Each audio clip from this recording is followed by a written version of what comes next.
Apparently, there was a big fire at Company HCL. When I heard the news, it felt like I had been hit on the head with a hammer because that's where my husband works. I hoped he was okay. I called him, praying he had escaped the fire. The phone rang, and then I heard his voice say, "Hello." "Eric, where are you? Are you safe?" I asked, my voice getting louder with relief. He sounded annoyed and said, "What's the matter with you? Why are you talking so loud? I'm at work. Don't call me while I'm working." Then he hung up. At least he wasn't involved in the fire, but his response was strange. My name is Lisa, and I'm 35 years old. I'm a nurse, and work has always been the main part of my life. I got married 6 years ago when I was 29. I felt lucky to get married just before turning 30. I met my husband Eric through a mutual friend. We hit it off right away and have enjoyed our married life in company housing. We've been married for 6 years, but we don't have any children yet. I believe we can build a happy family together. Eric is sometimes self-centered, but he's generally a kind and good person. He shows his love to me, and I feel safe with him. However, lately he's been very busy with work, even working on his days off. He seems tired and doesn't pay much attention to me at home. After dinner, he sits on the sofa with the TV on, but doesn't watch it. He looks at his phone all the time, using the TV as background noise. When I talk to him, he only responds with "yeah" or "oh" or something like that. I thought maybe I said something to make him upset, but I decided he was just tired from his busy work schedule. If he was that tired, I would make sure to bring him lunch and prepare dinner every day. I tried to make our daily lunch and dinner nutritious and well-balanced. Then one day, something strange happened. The day before, a coworker called me to ask if I could switch from the night shift to the day shift. So I suddenly had to change to the day shift. I had originally told my husband I would be working the night shift, so I thought I should tell him about the change. But I was busy and ended up emailing him on the same day. I emailed him, saying that I had switched to the day shift and would make dinner and wait for him. But he didn't reply. I thought he was busy at work, so I focused on my own work too. But even after I finished work, he still hadn't responded. He used to reply quickly, even using emojis sometimes. But this time, he only read my message and didn't reply. Is he working so hard, or is this just what happens after 6 years of marriage? Feeling a little sad, I went to the supermarket on my way home from work to buy some ingredients because I decided to cook a nutritious dinner for him again. It was very cold that day, so I decided to make a one-pot dish. I cut up the ingredients and waited for him to come home so I could start cooking right away. But no matter how long I waited, he never came home. He usually arrives home at 8 p.m., but when he finally came home, it was already 10 p.m. Welcome back. You're home late. Did you have to work overtime? Oh yeah, but did you have to work the day shift suddenly? Yeah. A coworker had an emergency. I was a little late in telling you. I see. Well, I guess you couldn't help it, but it's a little annoying that you told me on the same day. I might have had plans for a drink or something. Oh, you're right. I'm sorry. I said that and turned on the stove for the pot.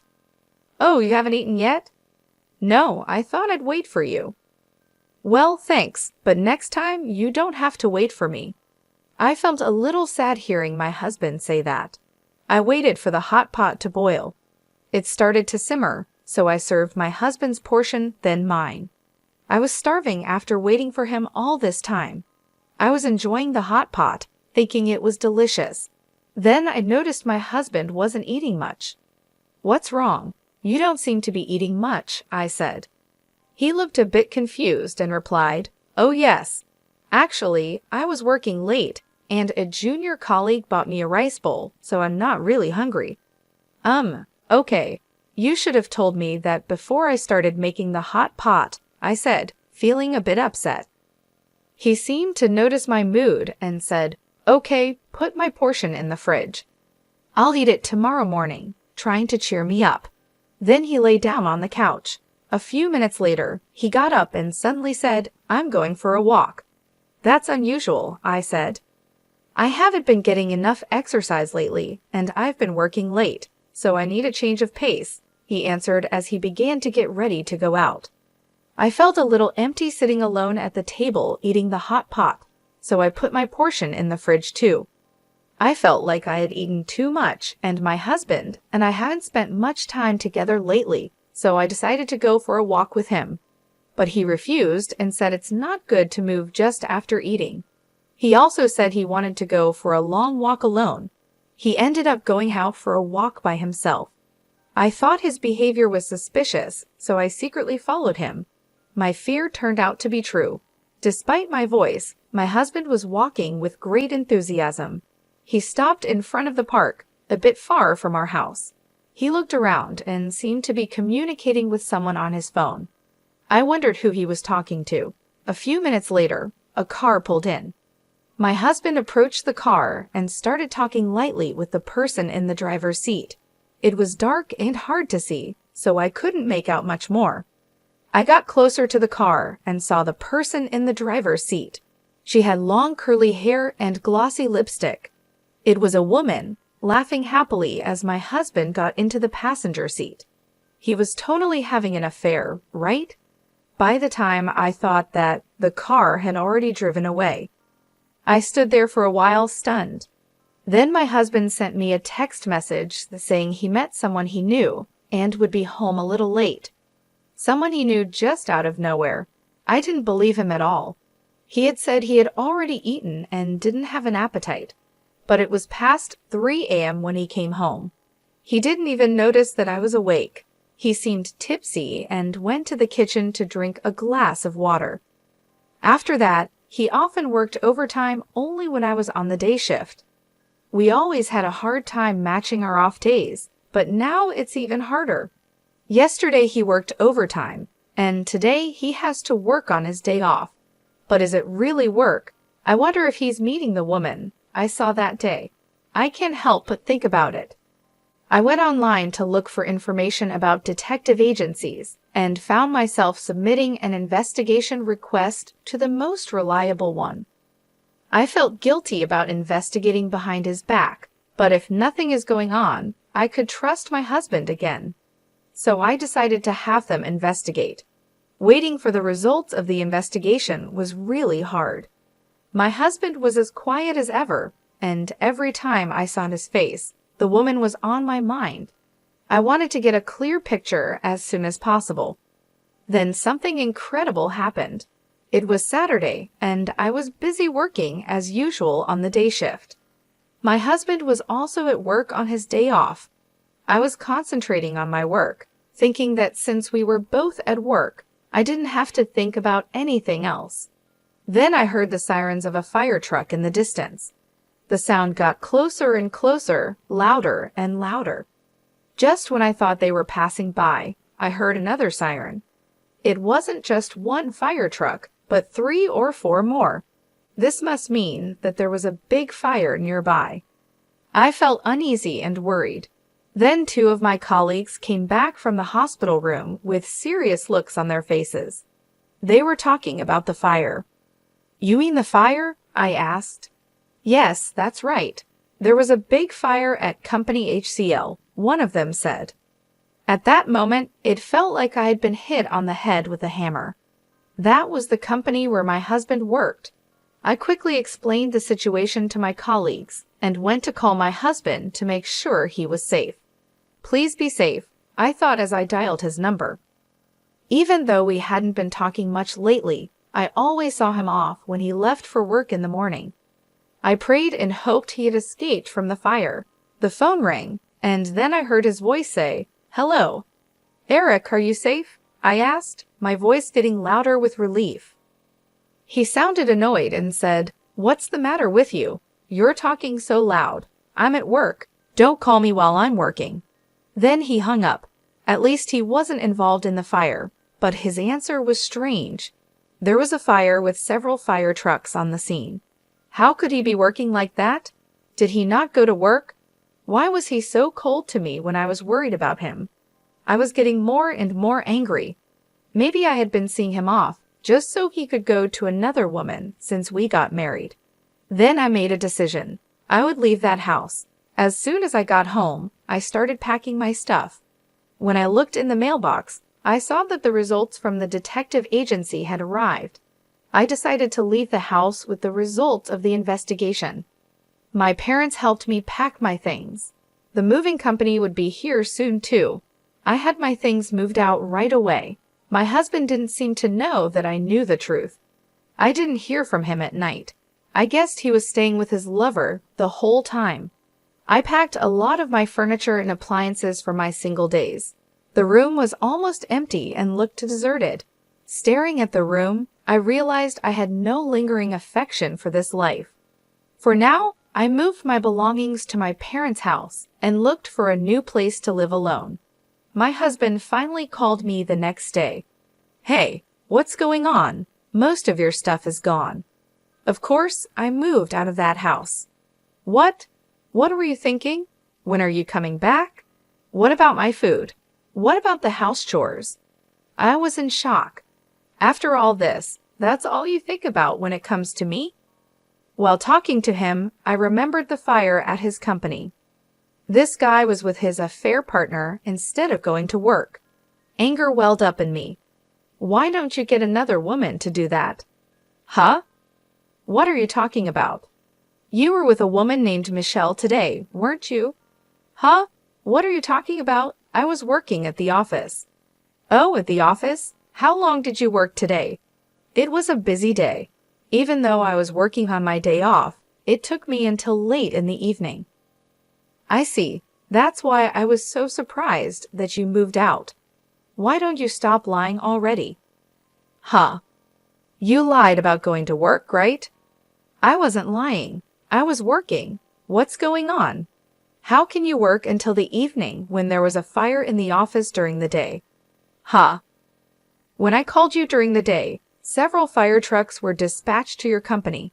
They were there to put out a fire that broke out at your office. That's why I called you. I wanted to know if you were okay. You told me not to call you at work, and you talked like there was no fire.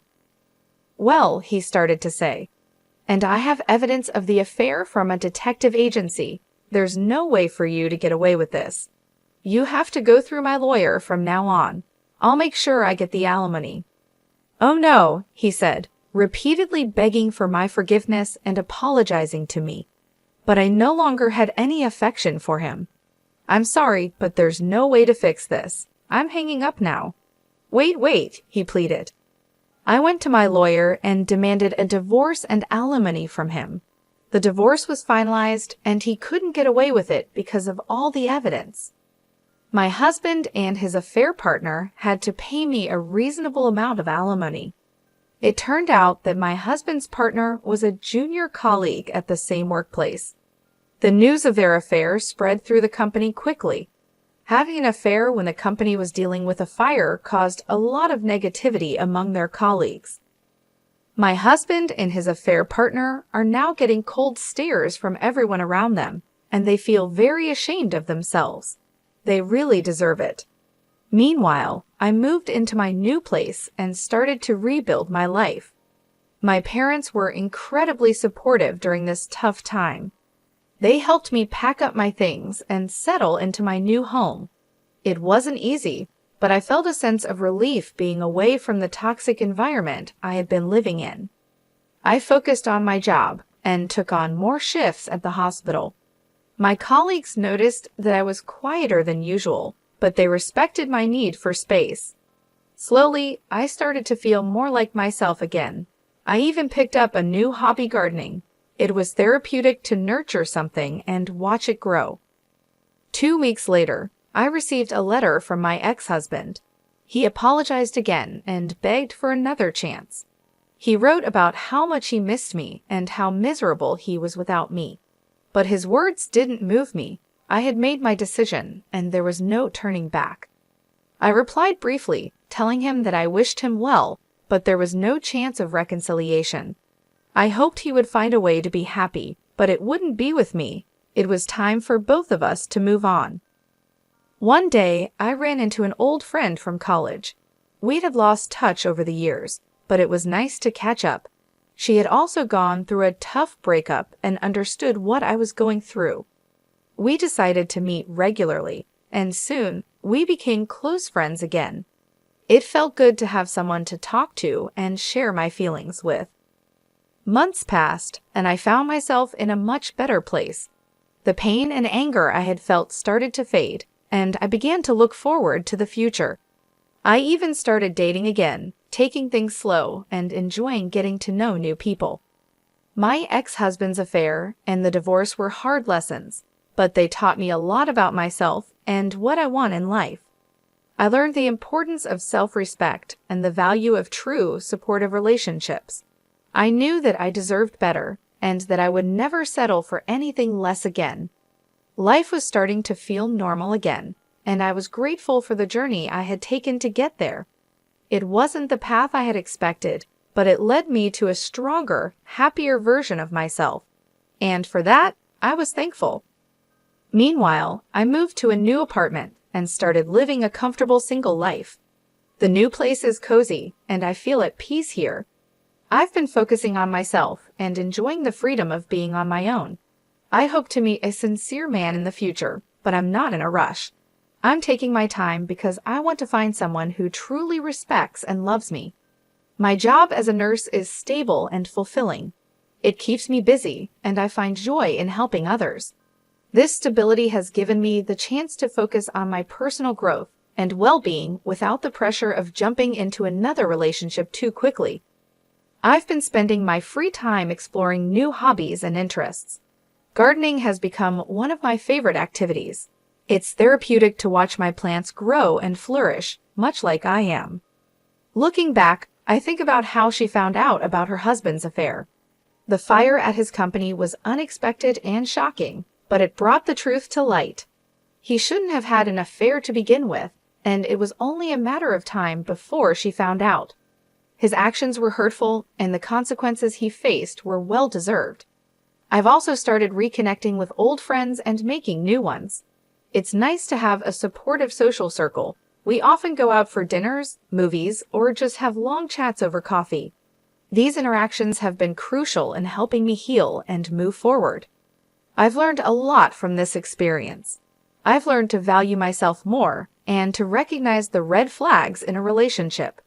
I've also learned the importance of taking things slow and not rushing into anything. This time, I want to make sure that my next relationship is built on trust, respect, and mutual understanding. For now, I'm content with my single life. I enjoy coming home to a peaceful, quiet apartment. I love having the time to read, cook, and just relax without any worries. My evenings are often spent with a good book or a movie, and sometimes I treat myself to a nice homemade meal or a dessert. I know that finding the right person will happen when the time is right. Until then, I'm focusing on making myself happy and living a fulfilling life. The journey has been tough, but it has also made me stronger and more self-aware. Enjoying my single life as a nurse has been a rewarding experience. I've grown a lot as a person, and I'm excited about what the future holds. I'm taking one day at a time and cherishing every moment. I know that when I do meet someone special, I'll be ready, and it will be worth the wait.